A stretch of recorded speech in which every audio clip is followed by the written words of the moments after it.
press the bell icon on YouTube app and never miss another update. Dear children, this is our poetry time. We shall learn a new poem today. Poem number 2.4, section 2. And the poet is William Wordsworth. Before we read the poem, before we know about the poem, let us know about the poet. Poet William Wordsworth. William Wordsworth was born on 7th April in 1770. He was a major English romantic poet who was an honoured poet laureate of the United Kingdom in the court of Queen Victoria. Do you know, children, what does the word laureate mean? Laureate means a person given an award for outstanding creative and intellectual achievement. Dear children, William Wordsworth is a leading English nature poet. He was very fond of nature.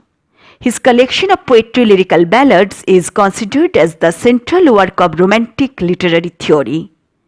The poem, what we are going to read now, Upon Westminster Bridge, is one of the best examples of his romantic poems.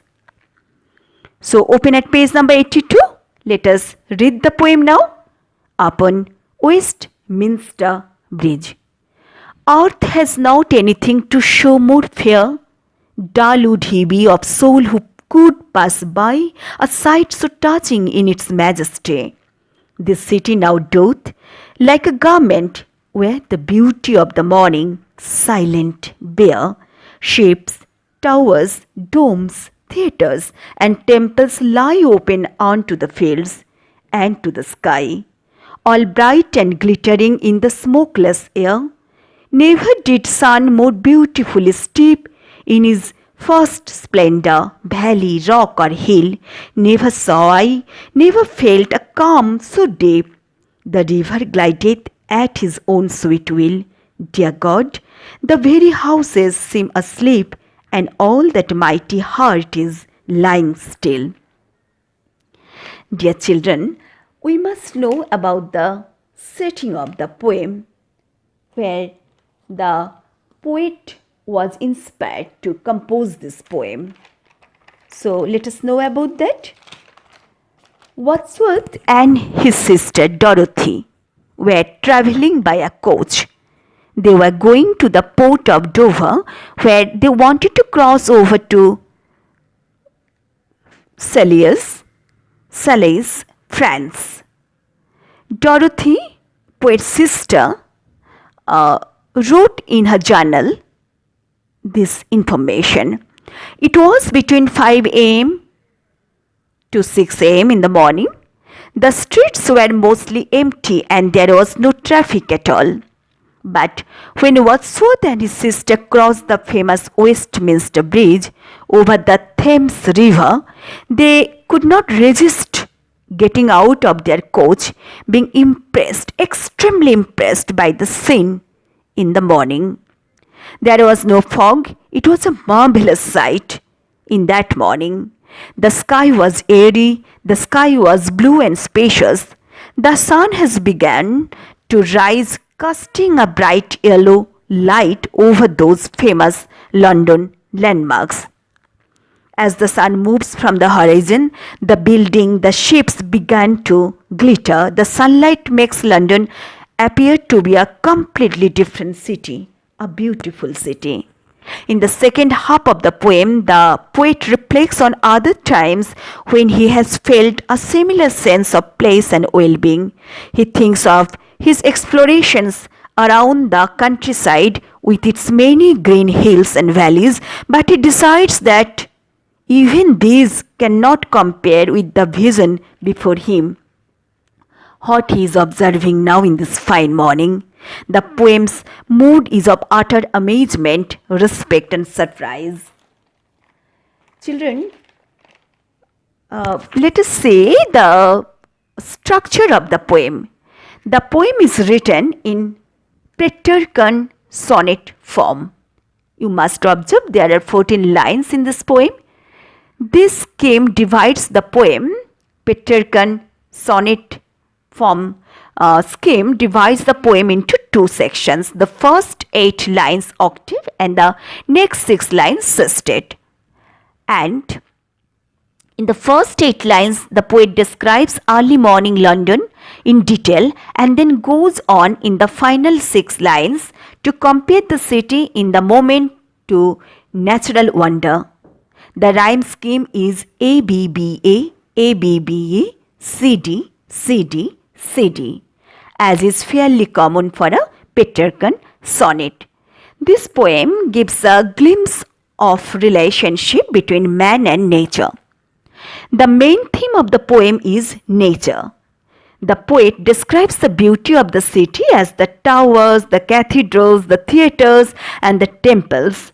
Wordsworth personifies the city along with the earth and the sun. This reiterates his conviction, his belief that the city at this particular point of day does not clash with the nature but becomes a part of the nature. The sonnet Upon Westminster Bridge takes the title is Upon Westminster Bridge, takes this view that the city can be surprisingly restful, and the speaker goes so far as to compare it favorably with the solitude of nature, the loneliness of nature. The poet is full of awe and amazement, and this poem is a classic example of someone being taken by surprise by beauty of the nature and just sharing it with the others. The time is so early that all is quiet. The poet says that he has found the most beautiful scene on the earth. First line, earth has not anything to show more fair. Dull would he be of soul who could pass by. The poet says that the poet has found the most beautiful scene on the earth. You would have to be someone with no spiritual sense, no taste for beauty to pass over the Westminster Bridge that morning without stopping to look at the marvelous sights. The time is very early and all are very quiet. The various landmarks visible from the bridge, including the St. Paul's Cathedral and the Tower of London, stand before him in all their grandeur, majestic beauty in the morning light. Fortunately, there happens to be no fog to obscure the view. The sky was airy, spacious, blue. The speaker compares the sunlight on the buildings to the light that shines on the countryside, and he seems surprised to feel more at peace in the bustling city than he has anyone else. Suddenly, the city turns into a big sleeping body, and the poet can almost see the expansion and contraction of the houses as if they were taking deep breaths. This usually vibrant city is calm and quiet now. The impression is made even more touching by speaker's knowledge that in a few hours all will be bustle and hustle once again. City will be crowded when time will pass by after some hours, but this is the most magnificent time, full of quietness, full of calmness, which attract the viewers. Children, now we shall know about this poem's lines, the poetic devices or imagery. First line, earth has not anything to show more fair. Wordsworth says that his vision of London is the best vision on this earth. See, this is just example of hyperbole. It's an innocent exaggeration of the poet, and he is so caught up in that moment that he is describing like this. Let us see line number 3. A sight so touching in its majesty. Touching in its majesty is an example of paradox, a contradiction in terms. A touching sight is personal majestic is grand and public. With this phrase, Wordsworth expresses his indescribable feeling of familiarity and distance all at once. The poet uses personification in several places in the poem.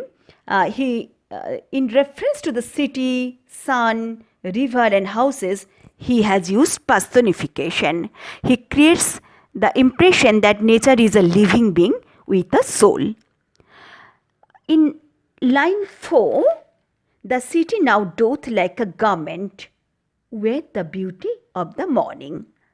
The poet wants to mean here